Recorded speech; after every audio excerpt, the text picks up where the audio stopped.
Ils viendront te chercher à l'aube, et quand ils le feront, tout ce que tu as bâti partira en fumée. » Ces mots brûlaient encore dans l'esprit de Damien Roche comme de l'acide, même maintenant, 3 mois après les avoir entendus murmurer à travers les barreaux lors de sa dernière nuit au centre pénitentiaire de Fleury-Mérogis. La voix appartenait à Maxence, dit le balafré, un homme que Damien avait croisé des années auparavant dans une affaire qui avait mal tourné. Un homme qui n'oubliait jamais, un homme qui avait promis que la vengeance frapperait quand Damien s'y attendrait le moins. La pluie martelait le toit en tôle ce soir-là, une percussion colérique qui résonnait avec le tumulte dans sa poitrine. Il n'avait pas l'intention d'ouvrir la porte, pas alors que la tempête hurlait comme si elle voulait déchirer le monde. Mais on frappait sans relâche.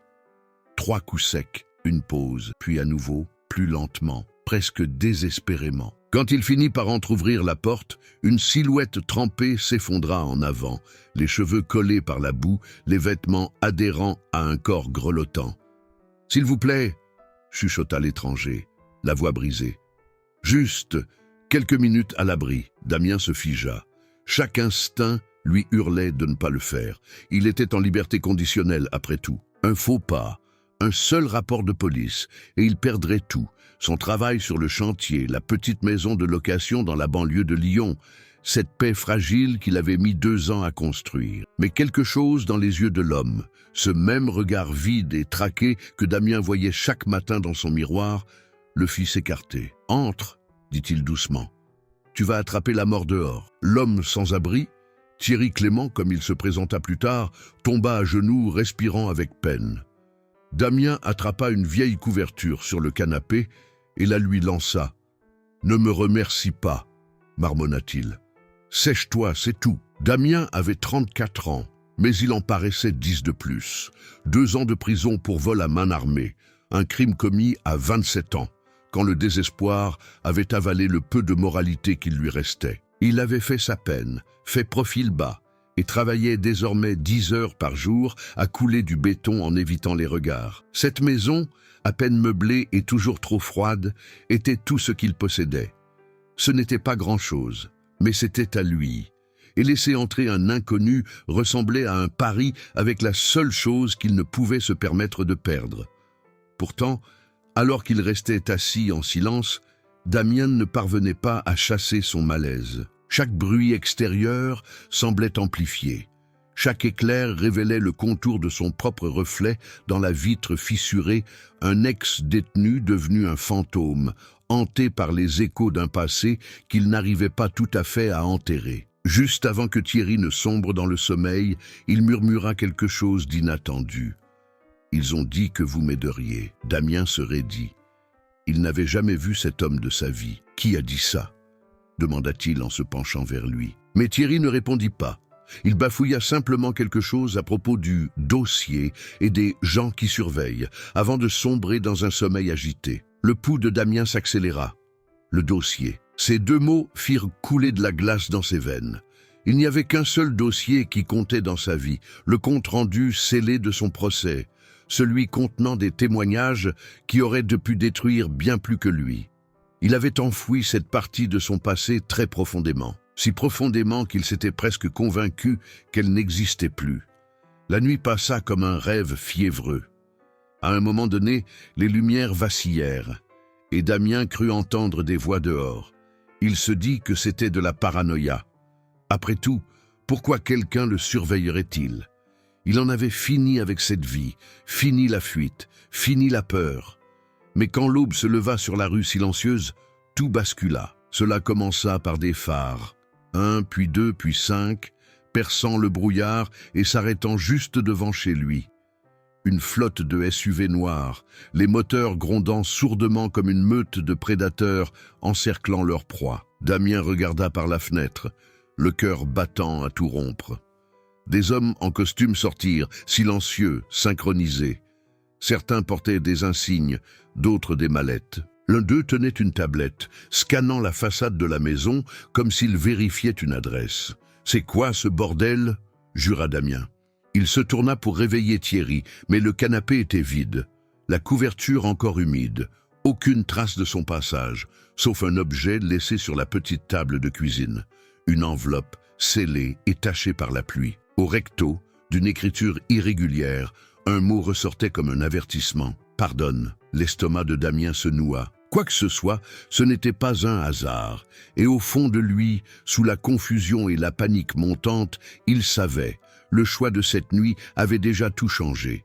On frappa à la porte, ferme, autoritaire, le genre de coup qui ne demande pas la permission. Damien resta pétrifié, l'enveloppe serrée dans sa main, se demandant si la promesse de Maxence était enfin en train de s'accomplir. Si vous êtes attiré par les histoires, où un simple acte de bonté déclenche un engrenage incontrôlable, ne partez pas. Vous voudrez voir jusqu'où celle-ci va mener. Damien ouvrit la porte à moitié, bloquant l'entrée de son corps. 3 hommes se tenaient sur son perron, leurs costumes onéreux impeccables, malgré la bruine persistante. Celui de devant, la cinquantaine, des cheveux poivre et sel et un sourire qui n'atteignait pas ses yeux, tendit une main. « Damien Roche ?» demanda-t-il, bien que son ton indique qu'il connaissait déjà la réponse. « Ça dépend de qui demande. » Le sourire de l'homme s'élargit légèrement. « Je m'appelle Philippe de Villiers. Je suis avocat et je représente le consortium Lavenne. Pouvons-nous entrer ?» La mâchoire de Damien se crispa. « Consortium de quoi ? De la seconde chance ?»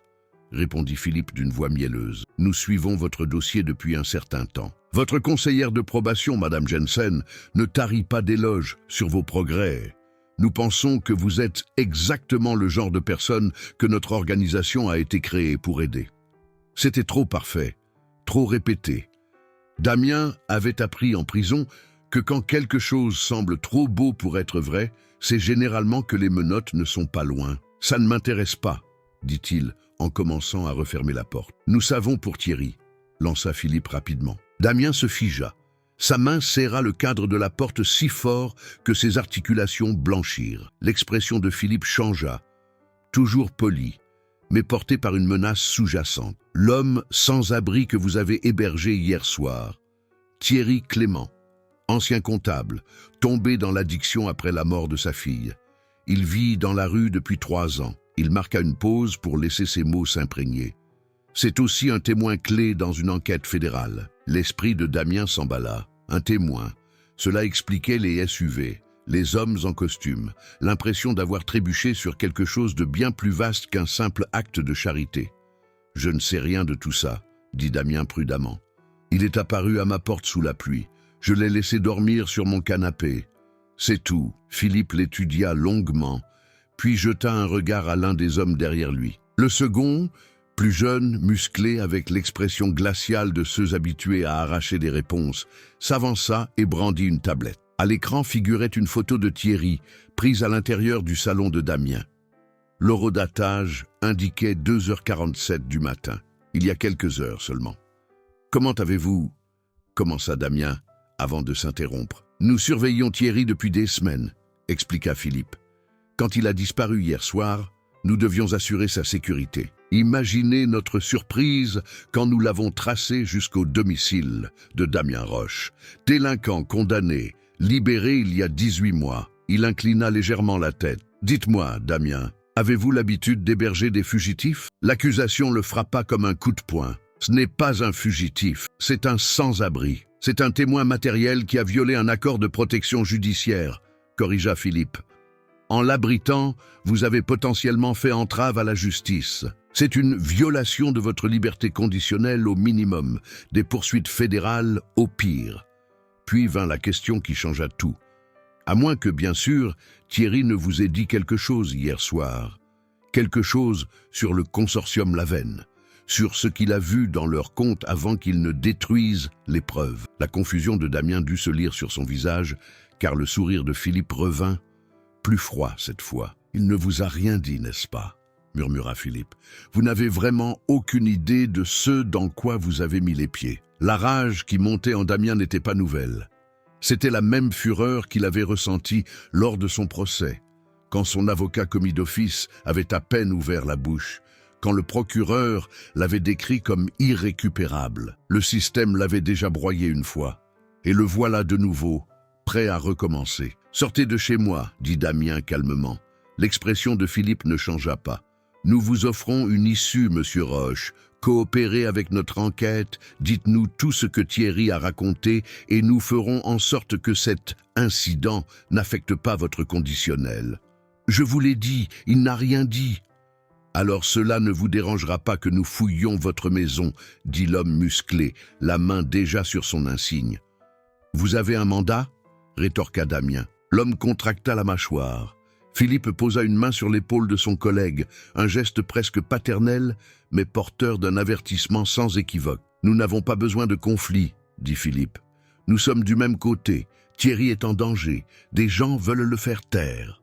En nous aidant à le retrouver, vous sauveriez sa vie. » Damien voulait y croire. Voulait penser que ces hommes, bien habillés avec leur fondation et leur compassion de façade, se souciaient vraiment d'un toxicomane dont personne ne se souciait. Mais quelque chose dans les yeux de Philippe, la façon dont il calculait chaque mot, racontait une autre histoire. « Si vous êtes si inquiet pour lui, dit Damien, pourquoi vous a-t-il fui ?» Le sourire de Philippe vacilla enfin. Juste une seconde, mais ce fut suffisant. « C'est une situation complexe, répondit-il avec précaution. J'en suis sûr. » Damien recula et saisit la porte. « Si vous voulez me reparler, apportez un mandat. Sinon, on en a fini. » Il claqua la porte avant que Philippe ne puisse répondre, le cœur battant dans sa poitrine. Par la fenêtre, il regarda les hommes retourner à leurs SUV, discutant à voix basse. L'un d'eux ne cessait de jeter des regards vers la maison, son expression sombre de frustration. Damien se tourna et regarda l'enveloppe toujours sur la table. Un mot. « Pardonne !» Il l'ouvrit d'une main tremblante. À l'intérieur se trouvait une seule photographie. Vieille, décolorée, froissée par le temps. Elle montrait une petite fille, peut-être 7 ou 8 ans, souriant à l'objectif avec ses dents de devant manquantes et des yeux brillants d'innocence. Au dos, écrit de la même main irrégulière, « Elle s'appelait Clara, elle méritait mieux. » Damien eut le souffle coupé. Il ne savait pas qui était Clara. Il ne savait pas pourquoi Thierry avait laissé cette photo. Mais il comprit une chose avec une clarté absolue. Quelle que soit la tempête qui arrivait, elle était déjà là. Et les choix qu'il ferait dans les prochaines heures détermineraient s'il se noierait ou s'il survivrait. Dehors, les moteurs des SUV vrombirent, mais ils ne partirent pas. Ils se garèrent le long de la rue, encadrant sa maison comme des sentinelles, surveillant, attendant. Damien s'assit à la table de cuisine, serrant toujours la photographie, et se demanda si la promesse de destruction de Maxence était enfin en train de se déployer.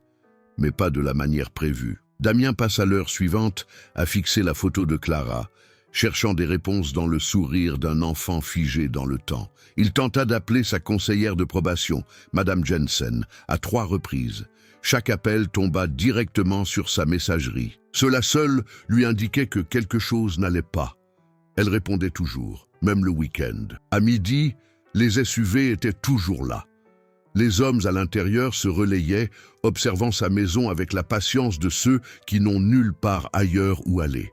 Damien se sentait de nouveau prisonnier, sauf que cette fois, les murs étaient invisibles et les gardes portaient des costumes de luxe.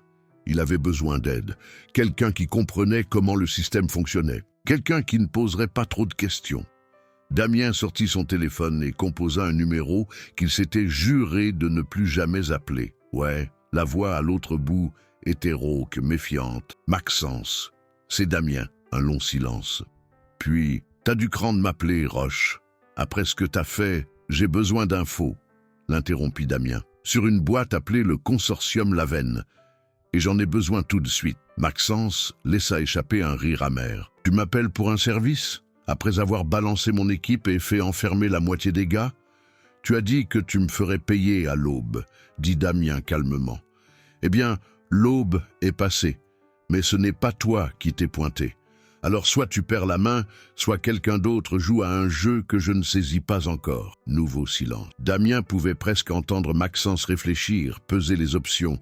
« Consortium Lavenne, » dit enfin Maxence. « Promotion immobilière, contrat public, la totale.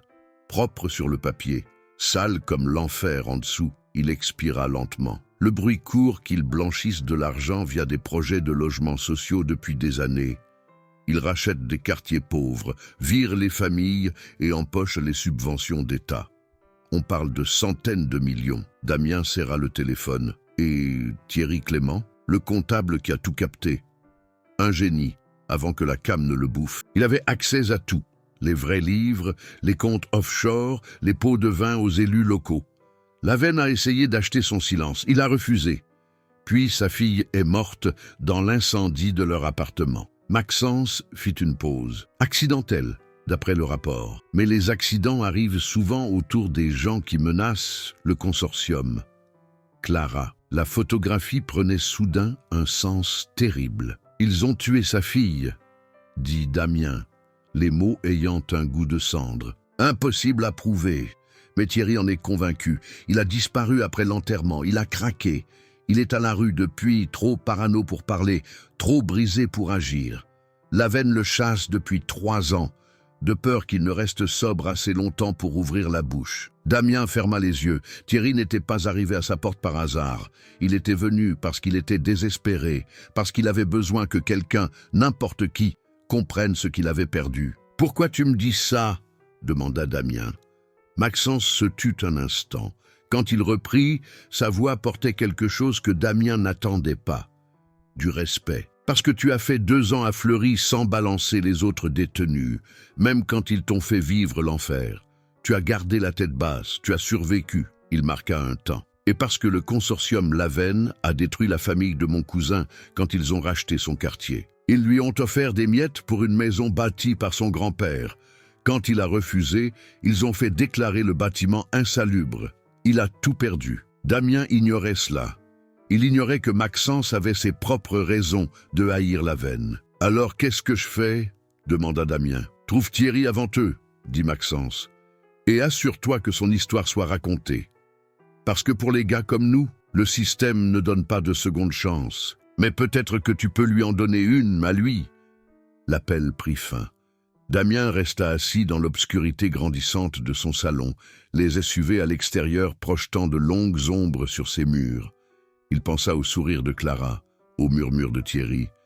Ils ont dit que vous m'aideriez, au discours policé de Philippe de Villiers sur la réinsertion. Tout cela n'était que mensonge, la fondation, l'inquiétude, l'offre d'aide. Philippe n'essayait pas de protéger Thierry, il essayait de le supprimer. Et Damien était devenu un dommage collatéral, simplement en se montrant humain. À 15 heures, le téléphone de Damien vibra. Un SMS d'un numéro inconnu. « Ton chantier a appelé. T'es viré.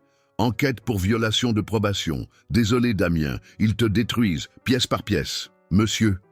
Philippe ne se contentait pas de le surveiller. Il démantelait systématiquement la vie de Damien, prouvant qu'il avait le pouvoir de tout lui arracher d'un simple coup de fil. Damien alla dans sa chambre et sortit une petite boîte de sous son lit, les seuls biens qui comptaient de sa vie antérieure.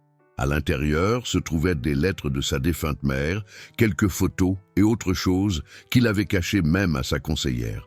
Un téléphone jetable et une clé USB. Cette clé USB contenait son assurance. Avant son procès, quand Damien avait réalisé que son équipe allait tout lui mettre sur le dos, il avait copié des fichiers de leur opération, des noms, des transactions, des liens avec des flics et des politiciens corrompus. Il ne s'en était jamais servi. C'était la relique d'un homme qu'il ne voulait plus être. Mais aux grands mots, les grands remèdes. Damien alluma le téléphone jetable et commença à chercher Thierry. Il appela à des centres d'hébergement, vérifia des campements connus, posa des questions là où Thierry pourrait chercher de la nourriture.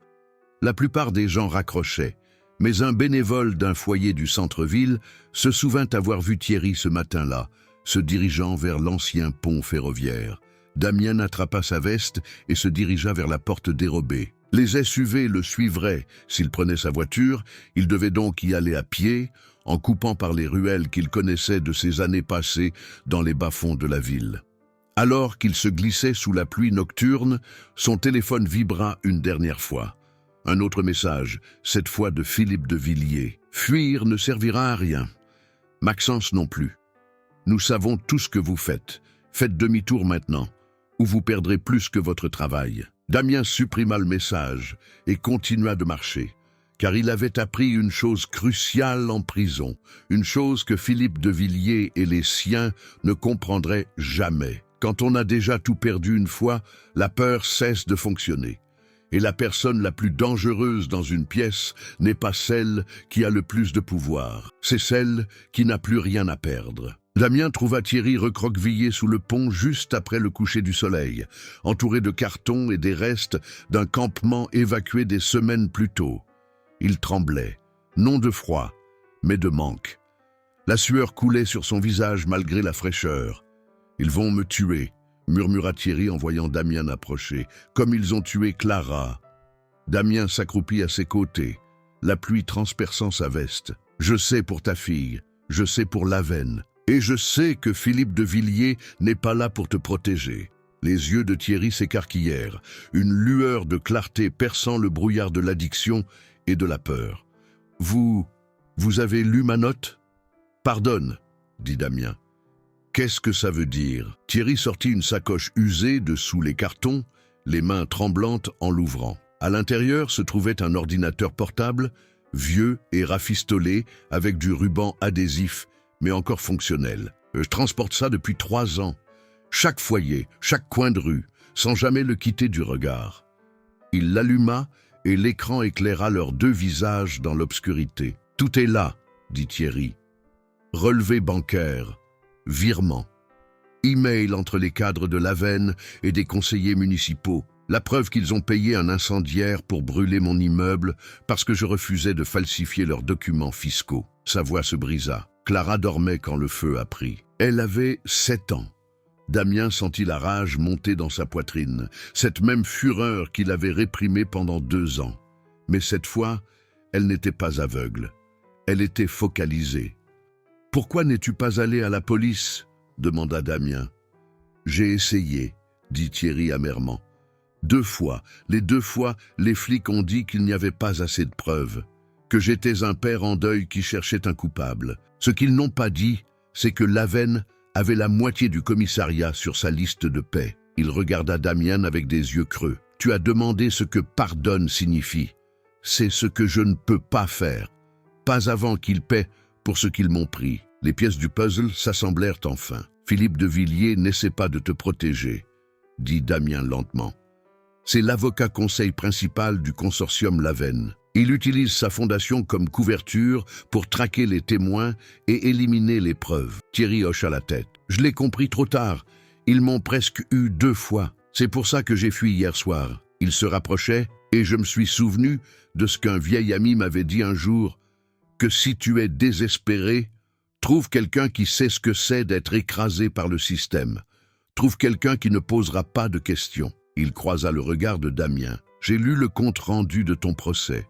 Comment tu as témoigné contre ton propre gang pour éviter qu'un gamin ne soit blessé lors d'un braquage. Tu es allé en prison parce que tu as choisi l'intégrité plutôt que la loyauté. Alors j'ai cherché ton adresse. » Le monde de Damien bascula.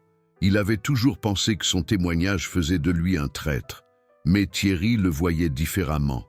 Il le voyait comme quelqu'un qui comprenait le sacrifice. « On ne peut pas fuir indéfiniment, » dit Damien. « Ils finiront par te trouver, ils nous détruiront tous les 2. »« Je sais, » chuchota Thierry. « C'est pour ça que j'ai besoin que tu fasses ce que je ne peux pas faire. » Il sortit une clé USB de l'ordinateur et la pressa dans la main de Damien. « C'est une sauvegarde, tout est dessus, mais ça doit atteindre quelqu'un qui peut vraiment agir. Un journaliste, un procureur qui n'est pas dans la poche de Lavenne, quelqu'un. » Damien regarda la clé puis son propre téléphone. Une idée germa, dangereuse, sans doute stupide, mais c'était leur seule chance. « J'ai une assurance, moi aussi, » dit Damien. « Des fichiers de mon ancien gang, des noms de flics ripoux, de politiciens, des gens liés au crime organisé. » Il sortit sa propre clé USB. « Et si on reliait les points ? Si on prouvait que Lavenne ne fait pas que blanchir de l'argent, qu'il travaille avec les mêmes personnes qui dirigeaient mon ancienne opération. Rendons l'affaire si énorme qu'ils ne pourront pas l'enterrer. » L'expression de Thierry changea. L'espoir perçant le désespoir. « Tu risquerais ça ? De retourner dans ce monde ? J'y suis déjà, » dit Damien. depuis le moment où je t'ai ouvert ma porte. Et ils passèrent les 2 heures suivantes sous ce pont, 2 hommes brisés montant un dossier qui allait soit les sauver, soit les anéantir. Damien utilisa son téléphone jetable pour recontacter Maxence, qui le mit en relation avec une journaliste nommée Camille Perrin, quelqu'un qui avait bâti sa carrière en exposant la corruption et qui avait les moyens de protéger les lanceurs d'alerte. À 21 heures, Damien envoya tout sur la boîte mail cryptée de Camille, les fichiers de Thierry, sa propre clé USB, un témoignage écrit expliquant les menaces de Philippe de Villiers et un enregistrement qu'il avait secrètement fait lors de leur confrontation le matin même. La réponse de Camille tomba en quelques minutes. « C'est explosif. J'ai besoin de 48 heures pour vérifier et préparer la publication. Pouvez-vous rester en sécurité d'ici là ?» Damien regarda Thierry, toujours tremblant, toujours hanté par le fantôme de sa fille. Puis il tapa « On va faire de notre mieux. Mais il nous surveille.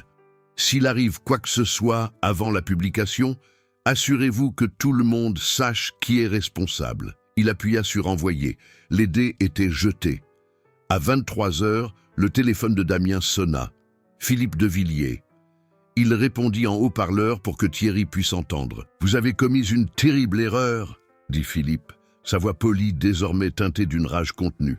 « Quoi que vous pensiez avoir découvert, ce n'est plus chez moi », coupa Damien. Des copies ont été envoyées à 3 journalistes différents, 2 procureurs et une douzaine de médias.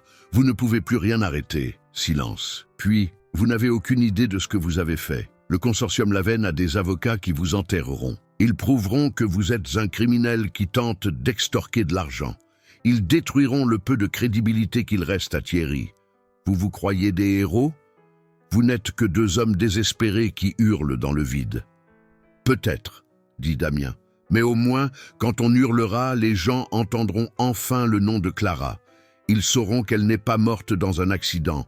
Ils sauront que votre boîte a assassiné une petite fille de 7 ans pour protéger ses bénéfices. La respiration de Philippe changea. Un léger tressaillement qui trahissait la panique sous son vernis social. Cette conversation est enregistrée elle aussi au fait, ajouta Damien. Chaque menace, chaque aveu, tout. Alors choisissez bien vos prochains mots. La ligne coupa. Thierry regarda Damien avec admiration. Tu l'as vraiment fait. Tu as riposté. On l'a fait, corrigea Damien. Ensemble. Pour la première fois en 3 ans, Thierry sourit. Pas la grimace brisée d'un homme qui a tout perdu, mais quelque chose de vrai, quelque chose d'humain. Les SUV allèrent bientôt se mettre en chasse. Philippe allait mobiliser toutes les ressources de Lavenne pour les faire taire avant que l'article ne sorte. Mais pour cet instant, assis sous un pont sous la pluie, avec pour seules armes un ordinateur et la vérité, 2 hommes écrasés par le système avaient enfin rendu les coups. Et le monde allait en ressentir l'impact.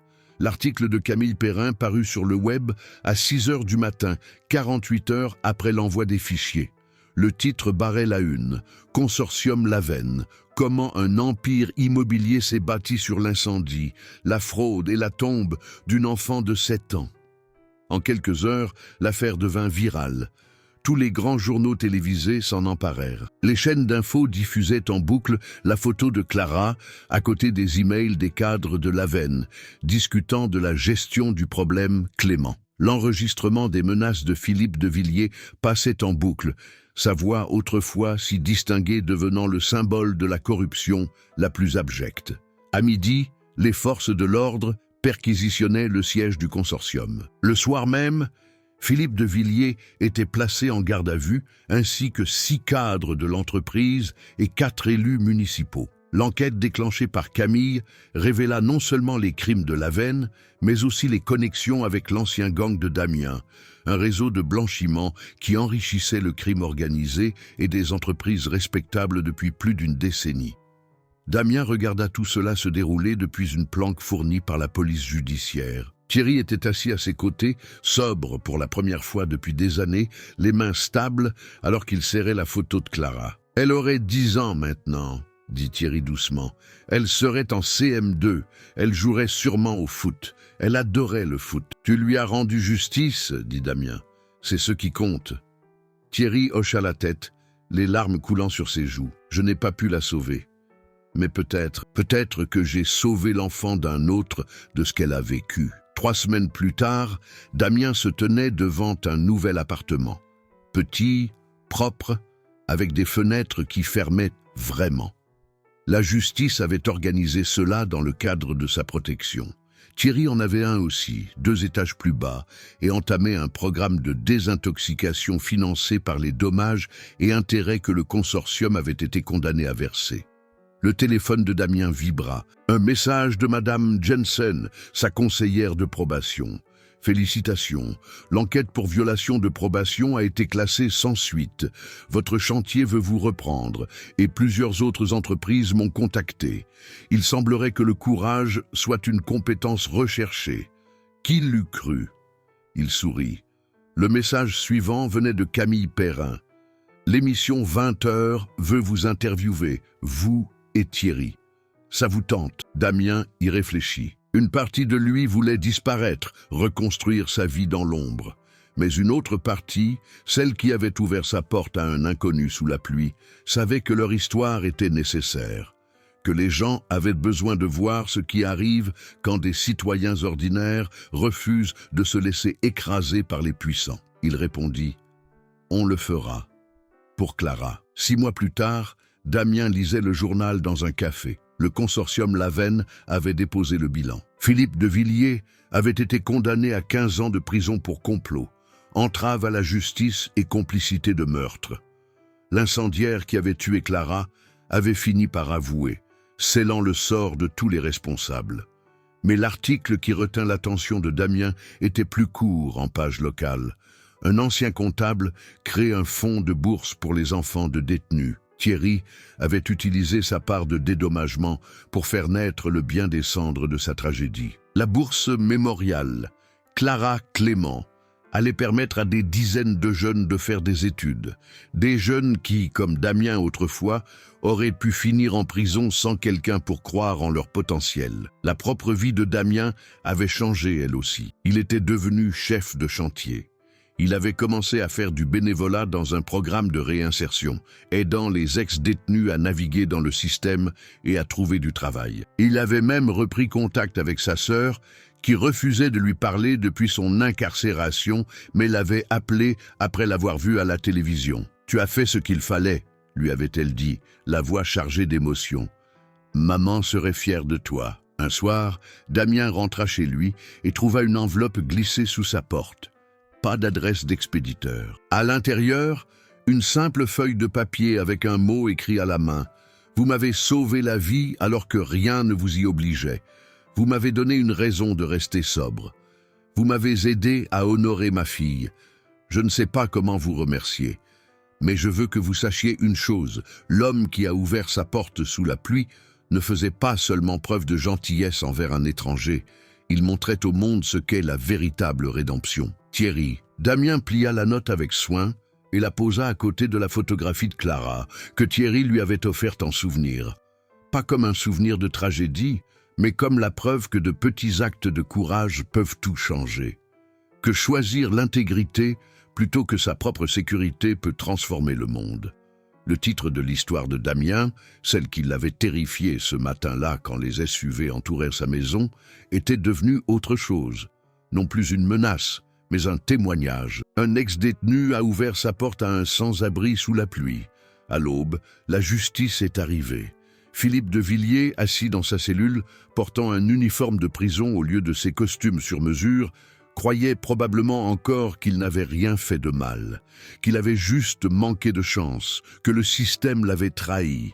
Mais Damien savait la vérité. Le système n'avait pas trahi Philippe. Il avait enfin fonctionné comme il le devait. Parce que pour une fois, ceux qui n'avaient rien avaient vaincu ceux qui avaient tout, non par la violence, mais par la vérité, le courage et le simple choix d'aider quelqu'un dans le besoin. Damien avait appris que la meilleure revanche n'est pas de détruire ses ennemis, c'est de bâtir quelque chose de si fort sur les ruines de l'injustice que leurs crimes ne deviennent que des notes de bas de page dans une histoire bien plus vaste de rédemption et d'espoir. Si cette histoire vous a touché, si vous croyez que la seconde chance existe et que chacun peut changer le cours des choses, Abonnez-vous pour découvrir d'autres récits de courage, parce que le monde doit le savoir.